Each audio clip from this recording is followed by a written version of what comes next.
Hello everyone. Welcome back to the That Time I Got Reincarnated as a Slime summary series on AniMonolith.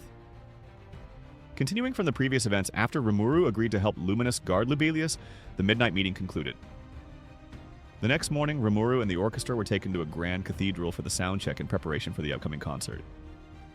Since he wasn't particularly interested in this, Rimuru decided to explore the city with the 5 children. Ever since the meeting with Luminous, he couldn't stop wondering whether Granbell and Yuki had already infiltrated Lubelius. Previously, Luminous had spoken about Granbell, a hero who once dreamed of bringing peace to humanity. To achieve his ideals, he had fought countless monsters and even clashed with Luminous multiple times. Eventually, he realized that this demon lord had no intention of destroying humanity, leading to an alliance between them to ensure prosperity for the Western continent. Over time, Granbell manipulated the formation of the Western Nations Council from the shadows, guiding its development. At that time, Luminous and Granbell tried their best to defend Lubelius against many pressures, Veldora wreaking havoc on the mainland, the unfriendly neighbor demon lord Dagruel, and the demons released by Guy from the northern continent. Overcoming all of that, they successfully built a prosperous Lubelius and kept peace for the entire western continent. For the past 1,000 years, despite his questionable methods, Granbell had undeniably played a vital role in maintaining peace for humanity. This left Rimuru somewhat impressed. However, because Luminous had fought him multiple times, she understood his true strength, far surpassing that of a seasoned demon lord. This was why she had originally intended to make him her trump card, allowing him to operate freely, establish the 7 luminaries, and lead them. But that plan had backfired before it could be realized. Luminous had also discovered that Granbell had been in contact with Yuki and struck some sort of deal. The death of Mariabelle had deeply affected him and the Rossos family. As a result, Rimuru and Luminous speculated that Granbell was now being manipulated by Yuki. Their plan likely wasn't just targeting something inside Lubelius, but also involved Rimuru himself. With this in mind, Rimuru understood that he needed to stay vigilant. After the meeting, Diablo wasted no time summoning Venom, a high-ranking demon under his command, demanding that he arrive within 10 minutes. As a result, Venom and 100 of his subordinates rushed from Tempest to Lubelius in record time. Witnessing this, Rimuru couldn't help but feel sorry for Venom, who had been forced into this situation. Diablo was tasked with overseeing the orchestra, but before Rimuru could even assign the responsibility, he proudly announced that he had already made the necessary arrangements the night before. This was when Rimuru realized Diablo's true motive. He simply didn't want to be separated from his master, which was why he had called Venom so urgently. In an instant, Venom and the demons began assisting the orchestra members, while Luminous also stationed her subordinates for additional security. With these precautions in place, Rimuru felt more at ease and set off with the children and Hinata to explore the city. During the tour, Rimuru noticed that Lubelius lacked an educational system. Citizens were raised to follow the orders of their superiors, living like a flock of sheep guided by shepherds. There was no competition, no individual freedom, and yet, under Luminous's divine protection, the people seemed content. Hinata took pride in the system, explaining that it was why people sought refuge in Lubelius, for peace and prosperity. However, from Rimuru's perspective, this was an injustice. The citizens of Lubelius had been stripped of their freedom, making it the complete opposite of Tempest, where people of all races could thrive based on their abilities. Even the 5 children realized that living in such a place would be incredibly dull. Still, Rimuru acknowledged that every nation had its own philosophy. Humanity's greed was boundless, so perhaps suppressing competition and ambition from birth was the key to their happiness. However, this also meant that these people couldn't survive on their own. They required protectors to maintain their way of life. Figures like Luminous, Hinata, and the Holy Knights. Chloe's words reflected Rimuru's thoughts. A society raised like livestock would always need shepherds to guide and safeguard them. Life was full of contradictions. Happiness often came at the cost of injustice, and freedom sometimes led to suffering. Everyone had their own beliefs, and no one had the right to dictate which was right or wrong. In the end, people should live life their own way. Those were the things Rimuru realized during today's tour. At this point, the story shifts to the Golden Kingdom of El Dorado. Wait, did you just say that the Yellow Primordial has disappeared? Leon was utterly shocked upon hearing Orlus's report. This was not just shocking news for him, but for the entire Golden Kingdom. Leon's territory bordered a passage between the material world and the spiritual world, a place known as the Demon Realm. This land was perpetually shrouded in a dense aura of polluted magic, and from time to time powerful demons would wander into El Dorado. While Leon's knights were more than capable of dealing with them, however, they discovered the presence of ancient demons, and among them was Yellow Primordial. This particular demon was a chaotic and unpredictable entity, known for indiscriminately raining down destructive magic on El Dorado purely for entertainment. Numerous attempts had been made to negotiate with her, all of which had ended in failure. She was completely irrational. For years, the demons in that land had viewed the slaughter of humans as a mere pastime in their immortal existence, and this had taken a significant toll on El Dorado. Leon had long considered eliminating them, but the fear of awakening Yellow Primordial held him back. If he fights fiercely with her, Leon thinks that he can win, but that will destroy the entire continent. Thus, he had opted for the safest course of action, avoiding direct confrontation. To keep an eye on Yellow Primordial, Leon had remained in El Dorado for many years, never leaving unless it was for something of utmost importance. And yet now, this terrifying demon had mysteriously vanished without a trace. Even the gate to the underworld, that's something Leon had long sought to seal, had disappeared as well. This stroke of fortune was so extraordinary that Leon found it hard to believe. Just as he was processing this unbelievable news, a new report arrived via magical communication. According to the investigation, 5 children with immense magical power had been discovered in the Tempest Federation. Furthermore, Demon Lord Rimuru was allegedly planning to use them as bargaining chips in his alliance with Demon Lord Luminous. This report left Leon stunned. He had met Rimuru before and knew that the slime deeply cared for children. Because of this, Leon immediately suspected that someone was orchestrating a scheme, someone who wanted to lure him into a confrontation with Rimuru and Luminous.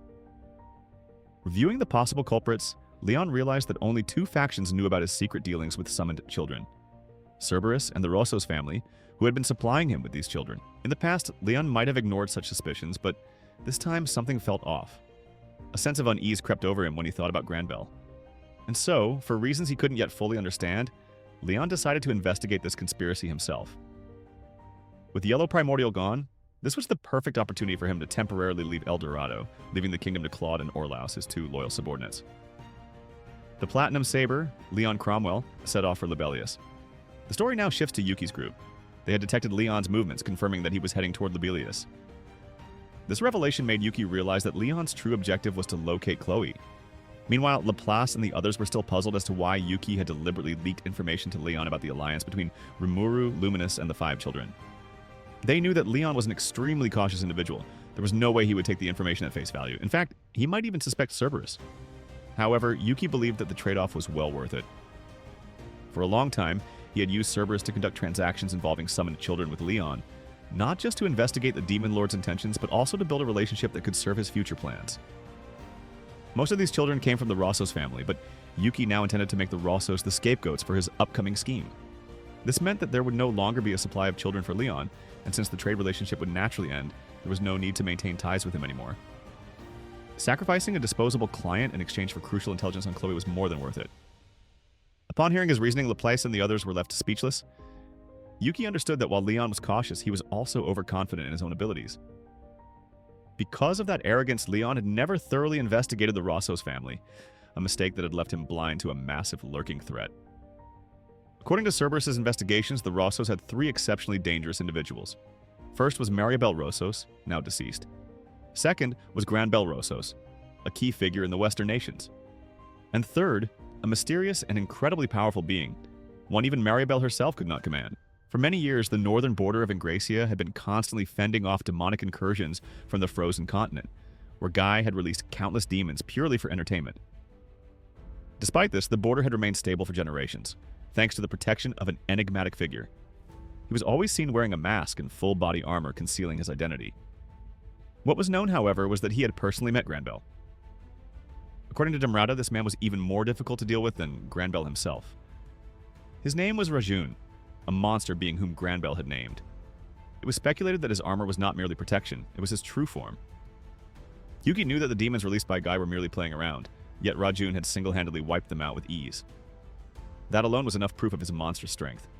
For years, despite having such a powerful trump card in Rajun, the Rossos had never deployed him elsewhere because they needed him as a deterrent against Guy's demons. However, things had now changed. At this point, Yuki began recounting his recent meeting with Granbell. He had gone to inform Granbell of his granddaughter's death. The story remained unchanged. Maribel had self-destructed in the ruins. This explanation had already erased Rimuru's suspicions toward Yuki, so he made sure to keep the crime scene exactly as it was. Contrary to Yuki's expectations, Granbell looked visibly exhausted upon hearing the news. For him, Maribel had been the future of the Rossos family, the heir to his lifelong mission of protecting humanity. But now, with her gone, he had lost everything. Granbell was determined to use every last resource he had to exact revenge on Rimuru. And right now, Yuki was the most suitable person for him to collaborate with in this endeavor. During their conversation, Granbell also mentioned a secret treasure and revealed to Yuki something shocking. The god worshipped by the Western Holy Church was none other than Demon Lord Luminous Valentine. Even though Yuki had long suspected this, hearing it directly from Granbell still took him by surprise.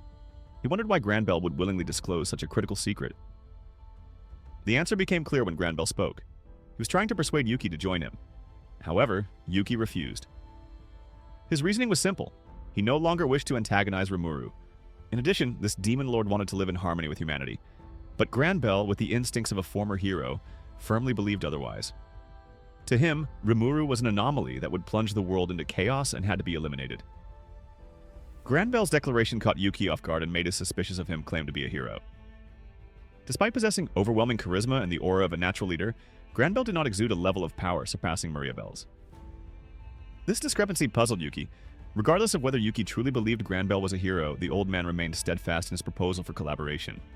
However, unlike Granbell, Yuki was someone who only cared about achieving his objectives. He never concerned himself with the fate of humanity.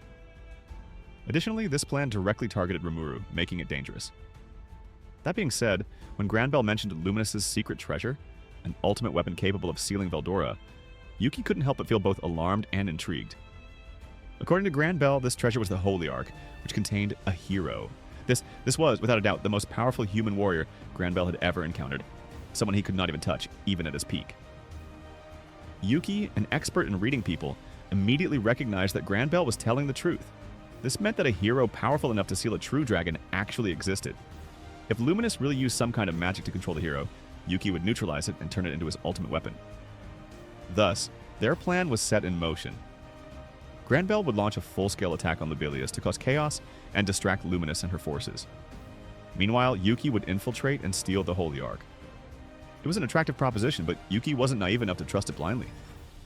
He remained skeptical, suspecting that Granbell might betray him and hand him over to Luminous. After all, Granbell had once been her subordinate. However, Granbell had completely abandoned his past loyalties. In his eyes, Luminous was now his enemy, all because she had allied herself with Rimuru, the very being Granbell deemed a threat to humanity.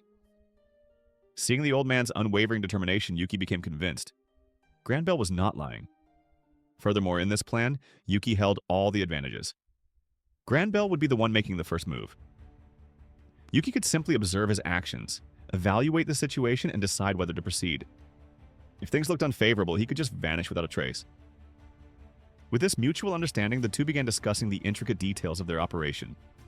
An alliance was formed, one between an old man seeking to control the Western nations and a young mastermind aiming to dominate the entire world.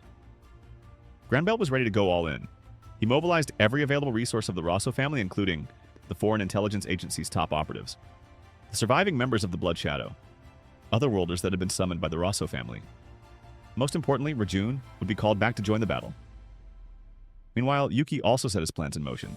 As usual, Moderate Harlequin Alliance would carry out their designated missions. Lapis and Footman were assigned to infiltrate Lobelia. They are ordered to avoid fighting as much as possible and to retreat immediately when they sense danger. Yuki himself would monitor everything from afar and step in only if absolutely necessary to claim the Holy Ark. Yuki then reveals to the group about the hero inside the Holy Ark. Everyone in the room is shocked beyond belief. They all realized if Yuki could control the hero strong enough to seal Veldora, his dream of world domination would no longer be a mere fantasy. After finalizing Lapis and Footman's assignments, Yuki turned his attention to Teare and entrusted her with a special task, dealing with Leon. He wants to make Leon the villain in this story by having Teare capture 5 children from Rimuru and hand them over to Leon. Hens spread rumors that Leon is a cruel demon lord who likes to kidnap children. That would definitely stir up conflict among the demon lords. Furthermore, Teare was tasked with making Leon believe that the Rosso family was secretly controlling Cerberus. This would allow them to shift all blame onto the Rossos and execute their plan without suspicion. At this moment, in a room without light, deep within its shadows, Granbell sat alone. His hatred had grown darker than ever before. He had to eliminate Demon Lord Rimuru. Demon Lord Leon, and even Luminous Sama, is the person who dedicated more than 1,000 years of his life to humanity. Granbell's ambitions had evolved. From someone who simply wanted to protect humanity, he had become someone who wanted to both rule and protect it. He had endured countless betrayals, suffered through life-or-death struggles, and overcome every challenge that stood in his way. His perseverance had allowed him to survive until now.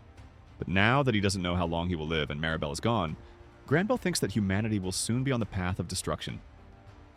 A bitter smile formed on his lips. This world has taken everything from me.